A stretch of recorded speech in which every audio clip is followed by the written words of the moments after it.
चलिए देखते हैं कि दिए गए रेखाखंड को, एक रेखाखंड है, रेखाखंड को समद्विभाजित करना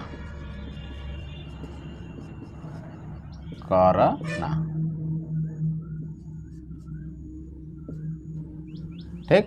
यानी समद्विभाजित का अर्थ क्या होता है? समद्विभाजित का अर्थ होता है दो बराबर भाग, यानी समान भागों में विभाजित करना है। कोई भी रेखाखंड है उसको हमें क्या करना है? समद्विभाजित करना है। तो कैसे करेंगे? तो इसके लिए हमें क्या होता है, कुछ टूल्स की ज़रूरत पड़ती है। जैसे हमारे पास ये बॉक्स है, ये ज्योमेट्री बॉक्स में जैसे कुछ टूल्स होते हैं, स्केल्स हैं, कंपास है, और उसके बाद हमें इसकी तो ज़रूरत पड़ेगी। और उसके बाद ये शार्पनर की ज़रूरत पड़ती है, इरेजर की ज़रूरत पड़ती है, प्रोटेक्टर की ज़रूरत पड़ती है, ऐसे सब चीज़ों की ज़रूरत पड़ती है। तो यहाँ पे क्या है कि हमें स्केल जो है, रूलर है, और पेंसिल है, और कंपास की सबसे ज़्यादा ज़रूरत पड़ेगी। तो करते क्या है कि हम स्केल की सहायता से कोई रेखा खींच लेंगे, या क्वेश्चन में जो रेखा दिया जाएगा कि नहीं है यही रेखा खींचना, इतनी ही लंबाई का रेखाखंड खींचना है, तो खींचिए। जैसे कि मान लिए कि हम क्या खींच दिए, 8 सेंटीमीटर का एक रेखा खींच दिए। कितने सेंटीमीटर का? 8 सेंटीमीटर का एक रेखाखंड खींचा, जिनका नाम AB रख दिया। अब करना क्या होता है, देखिए ये स्केल से मापेंगे तो बहुत बड़ा होगा, क्योंकि ये बोर्ड है। बोर्ड पे स्केल के बराबर अगर कोई काम करेंगे तो दिखाई नहीं देगा, तो इसलिए ये ज़्यादा है, लेकिन इसको हम मान लिए कि 8 सेंटीमीटर का है। अब इसको 2 बराबर भागों में विभक्त करना है। तो तरीका क्या है, या तो स्केल को लगा करके इसका डिवाइड कर दे, 8 का 4 आ रहा है, यानी 4 पे टिक लगा के बोल दे कि नहीं, हाँ हमारा 2 बराबर भागों में विभाजित हो गया है। और नहीं तो दूसरा तरीका क्या है कि पटरी और प्रकार यानी रूलर और कंपास की सहायता से हम इसे समद्विभाजित करेंगे। लेकिन क्वेश्चन क्या पूछ रहा है उसके अनुसार ही काम करेंगे। तो वो कहेगा कि पटरी और प्रकार की सहायता से, यानी रूलर और कंपास का हेल्प लेकर के हमें इसको 2 बराबर भागों में विभाजित करना है। तो हमने क्या किया, स्केल की सहायता से एक रेखाखंड खींचा। चलिए रेखाखंड खींच लिया मैंने। फिर क्या करेंगे, पेंसिल को प्रकार में इस प्रकार कंपास में एडजस्ट करेंगे।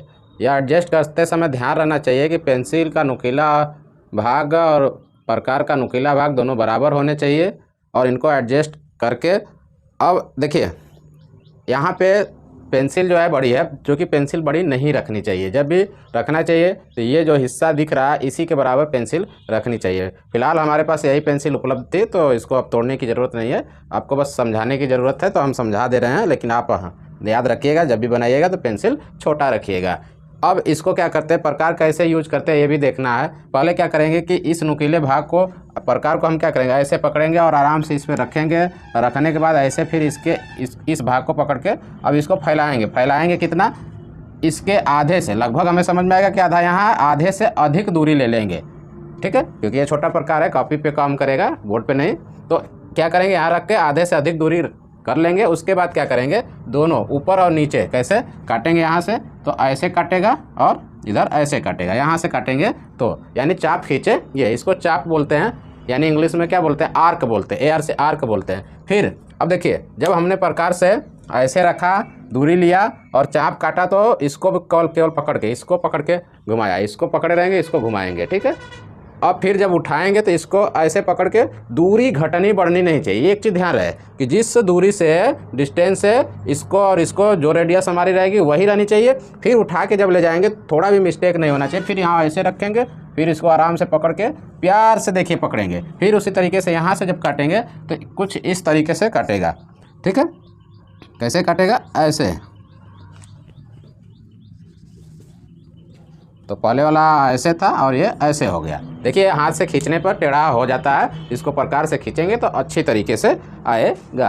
तो अब क्या करेंगे कि इन 2 बिंदु जो यह कटान बिंदु है, कुछ बच्चे क्या करते हैं कि यहाँ इस किसी से मिला देते हैं। ऐसा नहीं करना होता है। ये जो चाप है, आर्क है, और ये चाप एक दूसरे को जहाँ काट रहा है उस बिंदु को क्या करना होता है, ऐसे मिला देना होता है। कैसे, स्केल की सहायता से मिलाएंगे, और मिलाने के बाद देखेंगे हो सकता है कि मैं हाथ से बनाया हूँ तो यहाँ पे टेढ़ा दिख रहा होगा, लेकिन मिलाने के बाद देखेंगे कि यहाँ 90 डिग्री का ही एंगल बनेगा और ये 4 सेंटीमीटर का हो जाएगा और ये 4 सेंटीमीटर का हो जाएगा, यानी 2 बराबर भागों में ये विभाजित हो गया। इसमें कोई दो राय नहीं है, क्योंकि स्केल क्या करेंगे, लगाएंगे, यहाँ से मापेंगे तो ये 4 बताएगा और ये 4 बताएगा, यदि काम सही से हुआ हो तो आप देख सकते हैं कि हम जो है किसी भी दिए हुए रेखाखंड को 2 बराबर भागों में विभाजित करना है तो किस प्रकार विभाजित करेंगे।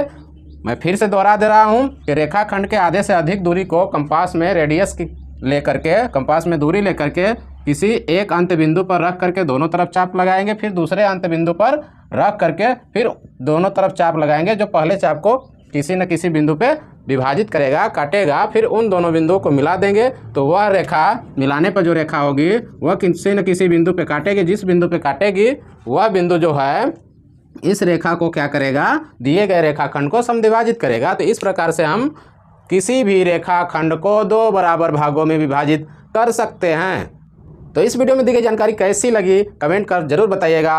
यदि अच्छी लगी तो लाइक कर दीजिए। ऐसे वीडियो के लिए बने रहिए हमारे YouTube channel your future life के साथ। पूरा वीडियो देखने के लिए आपका धन्यवाद।